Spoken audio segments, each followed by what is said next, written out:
Hi guys, Mahesh friends. ఆంధ్రప్రదేశ్లో DSC exams అనేవి మనకు రేపటి నుంచే ప్రారంభమైతే అవుతున్నాయి. ఈ యొక్క ఎగ్జామ్స్ని మనకు మొదటిసారిగా ఆన్లైన్లో కండక్ట్ అయితే చేస్తున్నారు. అంటే ఇప్పటివరకు ఏదైతే డిఎస్సి ఎగ్జామ్స్ అనేవి గతంలో మనకు నిర్వహించేవారో అప్పుడంతా మనకు ఆఫ్లైన్లో ఉండేది. మొదటిసారిగా మనకు ఈ యొక్క డిఎస్సిని అయితే ఆన్లైన్ అయితే కండక్ట్ చేస్తున్నారు. అన్ని ఏర్పాట్లు అయితే పూర్తయ్యాయి అని చెప్పి మనకు మంత్రి గంటా శ్రీనివాసరావు గారు కూడా తెలపడం జరిగింది. సో దీనికి సంబంధించిన పూర్తి సమాచారం ఈ యొక్క వీడియోలో చూద్దాం. డిఎస్సి 2018 పరీక్షలు ఈ నెల 24న సోమవారం నుంచి ప్రారంభమైతే అవుతున్నాయి. తొలిసారిగా ఆన్లైన్లో నిర్వహిస్తున్న పరీక్షలకు అన్ని ఏర్పాట్లు పూర్తి చేసినట్లుగా మనకు గంటా శ్రీనివాసరావు గారు అయితే తెలిపారు.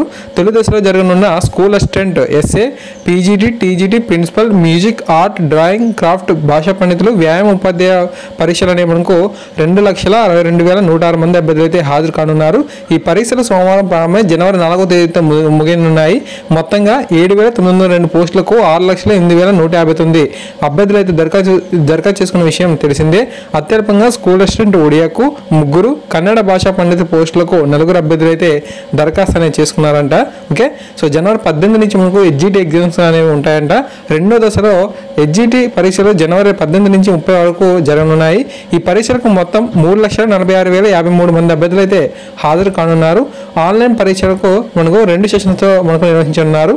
ఓకే, సో హెచ్జిటి ఎగ్జామ్స్ అనేవి ఆ యొక్క తేదీల్లో మనకు మార్నింగ్, ఆఫ్టర్నూన్ కూడా ఉన్నాయి. తర్వాత 124 పరీక్ష కేంద్రాలు అని చెప్పి ఇన్ఫర్మేషన్ అయితే ఉంది. డిఎస్సి పరీక్షలకు మొత్తం 124 పరీక్ష కేంద్రాలు ఏర్పాటు అయితే చేశారు. ఇందులో ఏపీలో మనకు 113 ఉన్నాయి, ఒడిశాలో 3, తెలంగాణలో 4, బెంగళూరులో 2, చెన్నైలో 2 పరీక్ష కేంద్రాలను అయితే ఏర్పాటు చేశారు. ఎక్కువ మంది అభ్యర్థులు దరఖాస్తు చేయడం, కంప్యూటర్ పరీక్షలో కేంద్రాలు మనకు తక్కువగా ఉండడం వల్ల ఇతర రాష్ట్రాల్లోనూ పరీక్ష కేంద్రాలను ఏర్పాటు చేసినట్లుగా మంత్రి వివరించడం అయితే జరిగింది. ఓకేనా. తర్వాత మనకు అందులకు 50 నిమిషాలు అదనం అని చెప్పి సమాచారం. పరీక్షలకు హాజరయ్యే అందులకు 50 నిమిషాలు అదనపు సమయం కేటాయించారు. 536 మంది మనకు దివ్యాంగ అభ్యర్థులు దరఖాస్తు చేయగా వీరికి సహాయకులు అంటే స్క్రైబ్స్ను కేటాయించారు. వీరి సంబంధిత ధృవీకరణ పత్రాలను పరీక్ష కేంద్రాల్లో అధికారులకైతే చూపించాల్సి అయితే ఉంటుందని చెప్పి సమాచారం అయితే ఉంది. ఓకే, తర్వాత మనకు అభ్యర్థులకు అధికారుల సూచనలు ఏంటంటే గంట ముందే పరీక్ష కేంద్రాలకు చేరుకుంటే మంచిది. పరీక్ష ప్రారంభానికి 15 నిమిషాల ముందే అభ్యర్థులు ఆ కంప్యూటర్లో లాగిన్ అయ్యి ఈ యొక్క పరీక్ష సూచనలు అయితే చదువుకోవచ్చు అని చెప్పి అంటున్నారు. ఎగ్జామ్కి మీరు గంట ముందే వెళ్ళాలి. ఓకే, తర్వాత మనకు ఎగ్జామ్ స్టార్ట్ అయ్యే 15 నిమిషాల ముందే మనకు ఆ యొక్క సమాచారం మొత్తం కూడా మనకు ఎలా కంప్యూటర్లో టెట్ ఎగ్జామ్ అనేది మనం రాసాం కాబట్టి ఆ యొక్క ఇన్ఫర్మేషన్ అనేది చూసుకోవచ్చు అనమాట. సూచనలు అన్నీ కూడా ఉంటాయి. తర్వాత పరీక్ష ప్రారంభమైన తర్వాత కేంద్రంలోకి అనుమతించారు. ఒకవేళ ఎగ్జామ్స్ కనుక స్టార్ట్ అయిపోయిన తర్వాత మీరు ఎగ్జామ్కి లేట్గా వెళ్ళినారనుకోండి మీకైతే అనుమతించారని చెప్పి అంటున్నారు. సెల్ ఫోన్లు, ఎలక్ట్రానిక్ పరికరాలను తీసుకెళ్ళకూడదు అని చెప్పి కూడా సమాచారం అయితే ఉంది. ఓకేనా. సో ఇటువంటి ఎలక్ట్రానిక్ గ్యాజెట్స్ని అయితే వీరైతే అనుమతించారు. చాలా పకడ్బందీగా ఎగ్జామ్స్ అనేవి జరుగుతూ ఉంటాయి.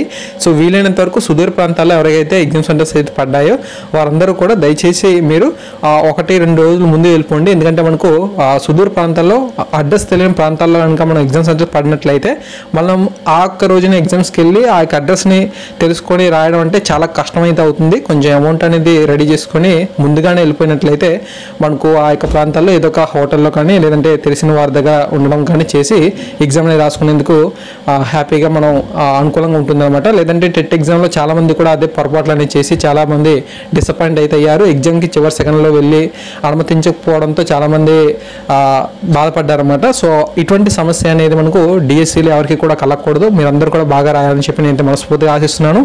మన యొక్క ఛానల్ తరపున, మన యొక్క సబ్స్క్రైబర్స్ అందరి తరపున మీ అందరికీ కూడా all the best. Okay, so thanks watching this video. ఖచ్చితంగా మీకు నచ్చినట్లయితే లైక్ చేయండి, 10 మందికి షేర్ చేయండి, ఛానల్ సబ్స్క్రైబ్ చేసుకుంటే అప్డేట్స్ అయితే పొందుతారు. Thank you.